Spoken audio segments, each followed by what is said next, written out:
Hello you guys, so today's video is going to be on how to make your own scrunchies. So in this tutorial, I am going to be demonstrating 3 different techniques that I use to create scrunchies. But before I dive into the tutorial, I want to go a little bit more into details on the fabric that I got for this video.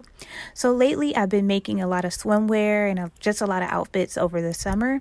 And so with my scrap fabrics, I've been using that to make scrunchies to go with those outfits that I have created. So recently I made a bikini top and a bikini bottom, and it's reversible. So I'm going to show you a picture of that on the right hand side. And so you're going to see that I created a scrunchie for it. But after doing a Google research, I came across another influencer that also created the same scrunchie. She released it in her collection about 2 years ago.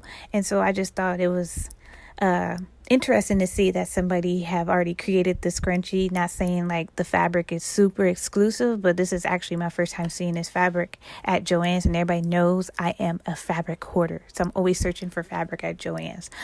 So anyway, she was selling this scrunchie for about $25. I got the fabric on sale at Joann's for $7.99 a yard. So when you calculate the material and stuff to make this scrunchie, it cost me under 50 cents. And so yeah, it's pretty much really easy to make, and I suggest making scrunchies or little cute accessories with your scrap fabric. I always try to find some way to use my scrap fabric. But other than that, let's dive into the tutorial.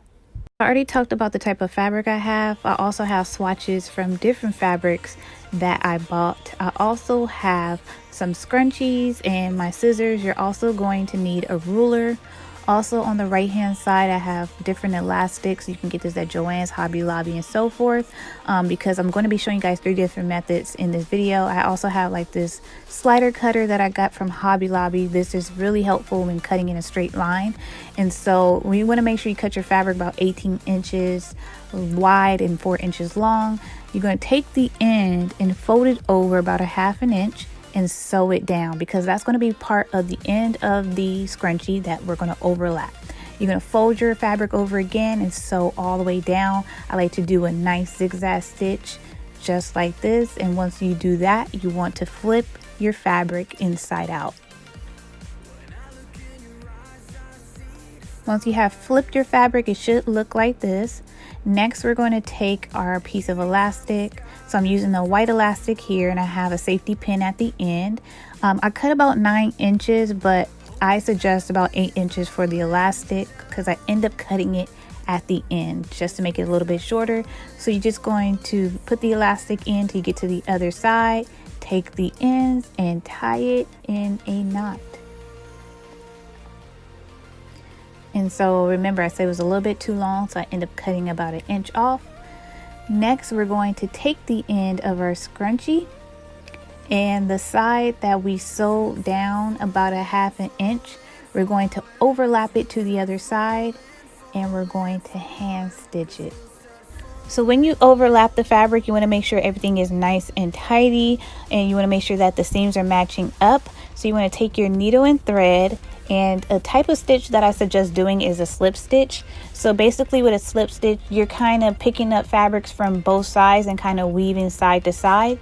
I like to use this method on actually a lot of my gowns and dresses. It makes those types of seams when you're hand stitching look very nice and flawless. But I realized when doing it on my scrunchie, you can't even see the seam at all. So it looks really nice and invisible. So once you get to the end of your scrunchie, you just want to knot it up and cut the thread, and you're done. That's the first method. And so moving on to the second method, you want to take the same amount of fabric. I have this circular bottle that I'm going to be using to put the fabric around. You want to take your scrunchie and put it over whatever object you're using to hold your fabric. And then I'm going to use my needle and thread, and I put pins in my fabric to hold it into place.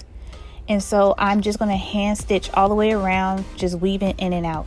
So if you don't want to hand stitch, you can use E6000 glue, which is a permanent fabric glue, one of my favorites, or you can use a hot glue gun. So basically where we sewed when I was using a sewing machine is the same area you sew when you're hand stitching or using the glue. And so just going to cut my thread. So now you take it off your bottle or whatever you're using, and you're going to flip it inside out while it's still on the elastic. And once you do that, it's going to look like this. And just like we did in the last scrunchie, we're just going to do the same thing. You're going to take the ends, overlap it, and then you can hand stitch, or you can even glue the end instead of hand stitching, and it's still going to hold up the same. So that is pretty much it in this video. I hope you guys enjoyed. So there's 3 different methods, right, you guys? We have the one where we use the sewing machine, the hand stitching, and with the glue. You can either use the E6000 or the hot glue gun, and that's pretty much it.